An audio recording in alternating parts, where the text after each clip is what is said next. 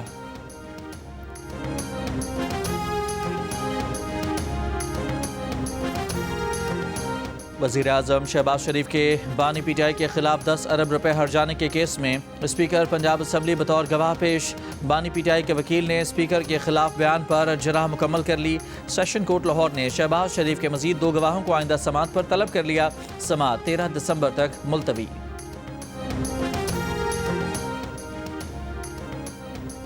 تحریک انصاف کے رہنما اسد کیسر کا کہنا ہے کہ خیبر پختونخوا ہمیشہ سے دہشت گردی کا شکار رہا ہے، صوبے نے افغان جنگ کے بہت نقصانات اٹھائے ہیں، ابھی تک ہم افغان جنگ کا خمیازہ بھگت رہے ہیں۔ سوابی میں کارکنوں سے گفتگو کے دوران اسد کیسر نے کہا کہ خیبر پختونخوا کے ساتھ سوتیلی ماں جیسا سلوک کیا گیا۔ قطر، ترکی، دیگر ممالک امن کے لیے اپنی کوششیں جاری رکھیں، ہمیں اپنے معاملات مذاکرات کے ذریعے حل کرنے چاہیے۔ حکومت پر تنقید میں اسد کیسر کا کہنا تھا کہ پی ٹی آئی کو دیوار سے نہ لگایا جائے، ہمیں جینے نہیں دیا گیا تو ہم بھی آپ کو جینے نہیں دیں گے۔ 3 طلاق سمیت کوئی بھی طلاق 90 دن پورے ہونے تک مؤثر نہیں ہوتی۔ چیف جسٹس یحییٰ آفریدی کی سربراہی میں 3 رکنی بینچ کے تفصیلی فیصلے کے مطابق مسلم فیملی لاز آرڈیننس کی دفعہ 7 کے تحت 90 روزہ مدت لازمی ہے۔ عدالت نے کہا کہ اگر شوہر بیوی کو بلا شرط حق طلاق دے تو بیوی طلاق واپس لینے کی بھی مکمل مختار ہوتی ہے۔ سپریم کورٹ نے سندھ ہائی کورٹ کا 7 اکتوبر 2024 کا فیصلہ برقرار رکھا۔ کیس میں بیوی موریل شاہ نے 3 جولائی 2023 کو نوٹس جاری کیا تھا اور 90 دن پورے ہونے سے پہلے 10 اگست کو کارروائی واپس لے لی تھی۔ اس پر یونین کونسل نے کارروائی ختم کر دی۔ عدالت نے واضح کیا کہ بیوی کو دیا گیا حق طلاق مکمل اور بلا شرط تصور ہوگا۔ تشدد، غیر انسانی یا توہین آمیز سلوک جس میں ذاتی وقار کی پامالی شامل ہے کسی بھی صورتحال میں جائز نہیں۔ سپریم کورٹ نے زیر سماعت ملزمان پر تشدد اور ماورا عدالت قتل کے خلاف کیس کا فیصلہ جاری کر دیا۔ سپریم کورٹ نے قرار دیا کہ بعض اوقات پولیس کی جانب سے تشدد اور ماورا عدالت قتل کا باعث بنتا ہے، کیونکہ پولیس عملی طور پر استثناء کے مفروضے کے تحت مبینہ مجرم کو انصاف کے کٹہرے میں لانے کے لیے یہ طریقہ اختیار کرتی ہے۔ اس عمل کو روکنے کے لیے پولیس فورس پر ایک مؤثر، خصوصی اور بیرونی نگرانی ناگزیر ہے۔ زندگی کے حق کو سب سے اعلیٰ انسانی حق قرار دیا گیا ہے۔ آئین ریاست پر یہ ذمہ داری عائد کرتا ہے کہ وہ ہر شہری کے حق زندگی کا تحفظ کرے اور حراستی تشدد اور قتل کو روکے۔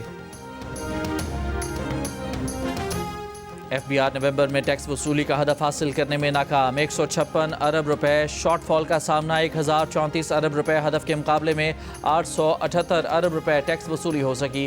ذرائع کے مطابق ایک دن میں شارٹ فال میں تقریباً 5 ارب روپے کی کمی متوقع ہے۔ دسمبر میں ٹیکس وصولی کا ہدف 1406 ارب روپے مقرر ہے۔ رواں مالی سال کے پہلے 5 ماہ میں ٹیکس وصولی 5083 ارب روپے ہدف کے مقابلے میں 4715 ارب روپے رہی۔ مالی سال کے پہلے 5 ماہ میں مجموعی طور پر 413 ارب روپے شارٹ فال کا سامنا ہے۔ مصر کے وزیر خارجہ پاکستان کے 2 روزہ سرکاری دورے پر اسلام آباد پہنچ گئے۔ وزارت خارجہ کے اعلیٰ حکام نے ایئرپورٹ پر مصری وزیر خارجہ کا استقبال کیا۔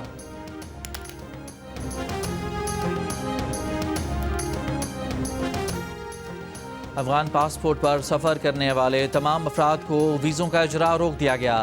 امریکی وزیر خارجہ مارکو روبیو کا اعلان، سٹیزنشپ اینڈ امیگریشن سروسز نے بھی پناہ گزینوں سے متعلق تمام فیصلے روک دیے ہیں۔ ایجنسی ڈائریکٹر جوزف ایلڈو نے کہا کہ کسی بھی غیر ملکی کی جانچ پڑتال اور زیادہ سے زیادہ حد تک اسکریننگ کو یقینی بنانے تک تمام فیصلے روک دیے گئے ہیں۔ بدھ کو وائٹ ہاؤس کے قریب فائرنگ کرنے والا افغان شہری تھا جو 2021 میں ری سیٹلمنٹ پروگرام کے تحت امریکہ میں داخل ہوا تھا۔ اس کی فائرنگ سے ایک نیشنل گارڈ اور ایک شدید زخمی ہوا تھا۔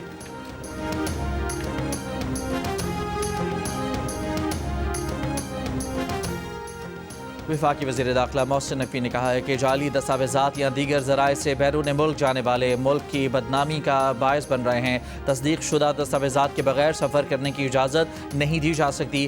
ایجنٹ مافیا پیسوں کے لالچ میں لوگوں کے مستقبل سے کھیل رہا ہے، ان سے کوئی رعایت نہیں ہوگی۔ وزیر داخلہ کا اسلام آباد ایئرپورٹ کا دورہ، 2 گھنٹے تک ایئرپورٹ پر امیگریشن کے عمل کا جائزہ لیا، بیرون ملک جانے والے مسافروں سے بھی ملاقات کی۔ کہا ضروری دستاویزات کے حامل کسی مسافر کو سفر سے نہ روکا جائے۔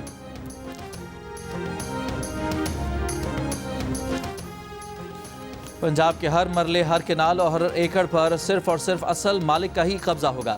وزیر اعلیٰ پنجاب کا اعلان۔ پراپرٹی آرڈیننس کے مؤثر نفاذ سے متعلق اجلاس میں کہا کہ زمین کے مقدمات میں فیصلے پر فوری قبضہ دیا جائے گا، کوئی سفارش نہیں چلے گی۔ زمین کا اصل مالک جب تک قبضہ نہ لے فیصلہ ادھورا ہے۔ فیصلہ صرف کاغذ پر نہیں ہوگا۔ زمین یا پراپرٹی پر قبضے سے متعلق ڈی سی آفس میں درخواست دیں، دنوں میں فیصلہ ہوگا۔ اجلاس کو بتایا گیا کہ 1500 خاندانوں کو صرف 48 گھنٹوں میں زمین کی ملکیت کا حق واپس مل گیا۔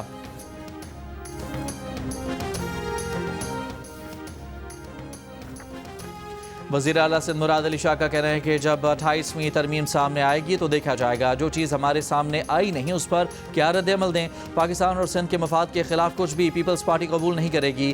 گورنر کی تقرری کا اختیار وزیر اعظم اور صدر کا ہے، ان کے علاوہ کسی کا کردار نہیں۔ نئے صوبوں کے قیام اور سندھ کی تقسیم کی افواہوں پر پریشان ہونا چھوڑ دیں۔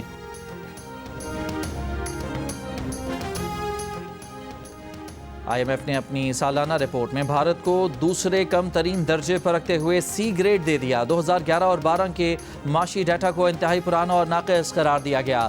آئی ایم ایف رپورٹ کے مطابق سی گریڈ نشاندہی کرتا ہے کہ بھارت کے پاس دستیاب ڈیٹا میں خامیاں ہیں۔ بھارتی معیشت کے ڈیٹا میں خامیاں معاشی نگرانی کے عمل میں رکاوٹ بنتی ہیں۔ بھارتی حکومت کی آمدنی کی بنیاد پر جی ڈی پی کے طریقہ کار پر کئی بار ماہرین نے تنقید کی ہے۔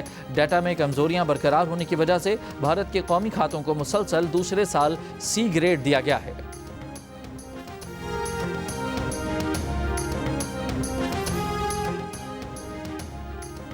گورنر پنجاب سلیم حیدر خان کا کہنا ہے کہ دنیا بہت تیزی سے آگے بڑھ رہی ہے، ہمیں بھی جدت کے ساتھ آگے بڑھنا ہے۔ طلباء جب باہر نکلیں گے تو انہیں ٹیکنالوجی اور مصنوعی ذہانت کا سامنا کرنا پڑے گا۔ ایف سی کالج یونیورسٹی کانویکیشن سے خطاب میں کہا کہ طلباء ہمارا مستقبل ہیں، پاکستان کو اس وقت نوجوانوں کی بہت ضرورت ہے۔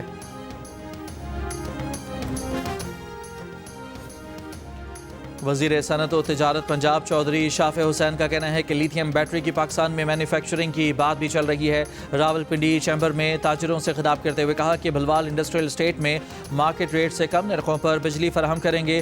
بھلوال انڈسٹریل اسٹیٹ میں گریڈ اسٹیشن بنا لیا ہے۔ گجرات اور ساہیوال میں بھی بزنس فیسیلیٹیشن سینٹرز بنائیں گے۔ انڈسٹریل اسٹیٹ میں پراپرٹی مافیا کو ختم کر دیا ہے۔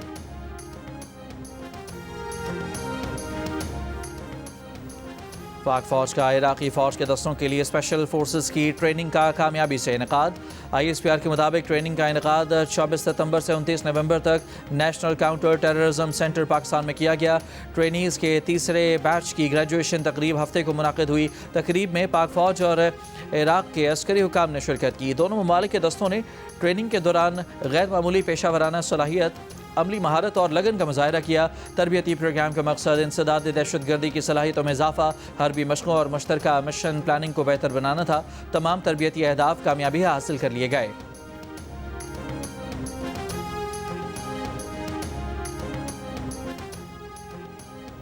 پاک بحریہ کے جہاز سیف بین الاقوامی فلیٹ ریویو 25 میں شرکت کے لیے کولمبو کی بندرگاہ پر موجود۔ آئی ایس پی آر کے مطابق پی این ایس ایف نے قدرتی آفات سے متاثرہ علاقوں میں امدادی کارروائیاں جاری رکھیں۔ سمندری طوفان اور شدید بارشوں سے سری لنکا کے مختلف علاقوں میں وسیع پیمانے پر تباہی ہوئی۔ پی این ایس ایف نے متاثرہ آبادی کی مدد کے لیے امدادی اشیاء سری لنکن حکام کے حوالے کی۔ پاک بحریہ متاثرہ علاقوں میں مزید انسانی امداد فراہم کرتی رہے گی۔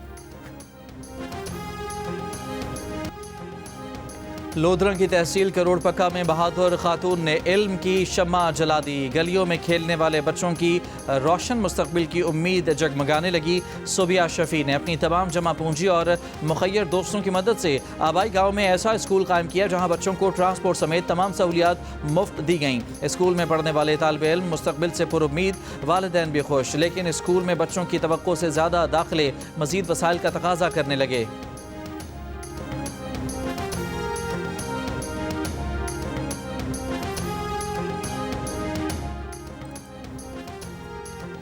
اسرائیلی فوج کی غزہ جنگ بندی کی خلاف ورزیاں جاری۔ غزہ کے مختلف علاقوں میں زمینی، فضائی اور بحری حملے۔ خان یونس میں ڈرون حملہ، 2 فلسطینی بچے شہید۔ 10 اکتوبر کے غزہ جنگ بندی معاہدے کے بعد سے اسرائیلی فوج 350 سے زائد فلسطینیوں کو شہید کر چکی ہے۔ دوسری جانب غزہ میں تباہ شدہ عمارتوں کے ملبے سے 2 اور فلسطینیوں کی لاشیں برآمد۔ 2 سالہ جنگ میں شہید فلسطینیوں کی تعداد 70,000 سے زائد ہو گئی۔ کیتھولک مسیحیوں کے مذہبی پیشوا پوپ لیو نے استنبول کی مشہور 6 میناروں والی نیلی مسجد کا دورہ کیا۔ پوپ لیو احتراماً جوتے اتار کر مسجد میں داخل ہوئے اور قدیم مسجد کی تزئین و آرائش کو سراہا۔ پوپ لیو ترکیے کے 4 روزہ دورے پر ہیں۔ آسٹریلیا مصنوعی ذہانت کے دور میں بچوں پر سوشل میڈیا پابندی لگانے والا پہلا ملک بن گیا ہے۔ 10 دسمبر سے سوشل میڈیا کمپنیاں اس بات کی پابند ہوں گی کہ آسٹریلیا کے 16 سال سے کم عمر بچے ان پلیٹ فارمز پر اکاؤنٹس نہ بنا سکیں۔ حکومت کا کہنا ہے کہ قانون بچوں کو ایسے الگورتھم سے بچانے کے لیے ہے جو انہیں نقصان دہ مواد دکھاتے ہیں۔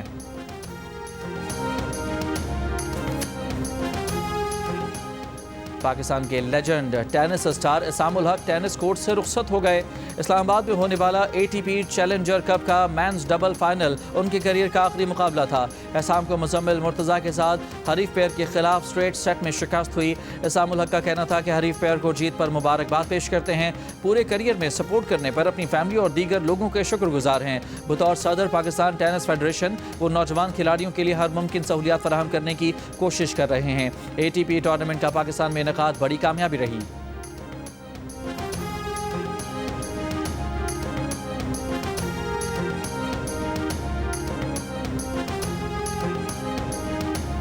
پاکستان کے لیجنڈ ٹینس اسٹار اسام الحق نے اپنے کیریئر کے دوران ملک کے لیے سب سے زیادہ 18 ATP ورلڈ ٹور ٹائٹل جیتے۔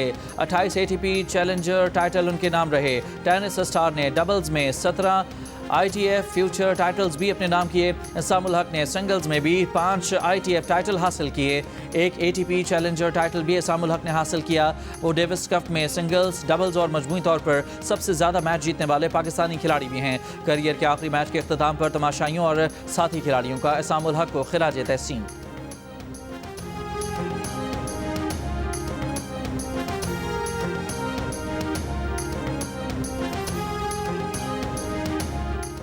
پاکستان ماسٹرز اور آسٹریلیا ماسٹرز کراچی میں جاری اوور 40 T20 ورلڈ کپ کے فائنل میں پہنچ گئے۔ آسٹریلیا نے جنوبی افریقہ اور پاکستان نے امریکہ کو شکست دی۔ میچز جیو سپر براہ راست نشر کر رہا ہے۔ لاہور میں انٹرنیشنل باکسنگ چیمپئن شپ کے آخری روز پاکستان کے سٹار باکسر محمد وسیم نے ورلڈ گولڈ بینٹم ویٹ کا ٹائٹل جیت لیا۔ مقابلے میں انہوں نے تھائی لینڈ کے باکسر جکراوت کو شکست دی۔ وزیر اعلیٰ پنجاب مریم نواز کی باکسر محمد وسیم کو ٹائٹل جیتنے پر مبارکباد۔ کہا محمد وسیم نے ملک اور قوم کا سر فخر سے بلند کر دیا۔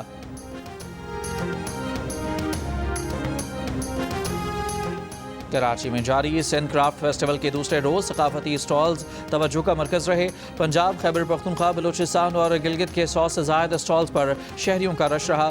لوگوں نے جم کر خریداری بھی کی۔ صوبائی وزیر ثقافت ذوالفقار علی شاہ کا کہنا تھا کہ سندھ کرافٹ فیسٹیول میں کاروباری حضرات کے ہنر مند خواتین سے براہ راست رابطوں نے مڈل مین کا کردار ختم کر دیا۔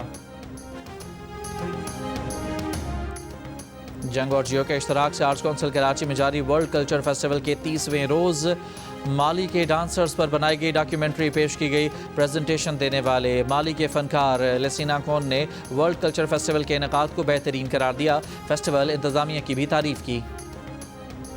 اور پاکستان آئیڈل 2025 کے دوران ماضی کا مشہور گانا لونگ گواچا گانے کے بعد مشہور ہونے والی لاہور کی رمیسا طارق اب اگلے راؤنڈ کے لیے بھرپور تیاریاں کر رہی ہیں۔ رمیسا کا کہنا ہے کہ انہوں نے میوزک باقاعدہ طور پر کسی سے سیکھا نہیں ہے، بلکہ ان کی بہن نے ان کو گاتے ہوئے سنا تو ان کو مزید گانے کا مشورہ دیا۔ پاکستان آئیڈل نے زندگی یکسر تبدیل کر دی، لوگ ان کو اب ہر جگہ پہچاننے لگے ہیں۔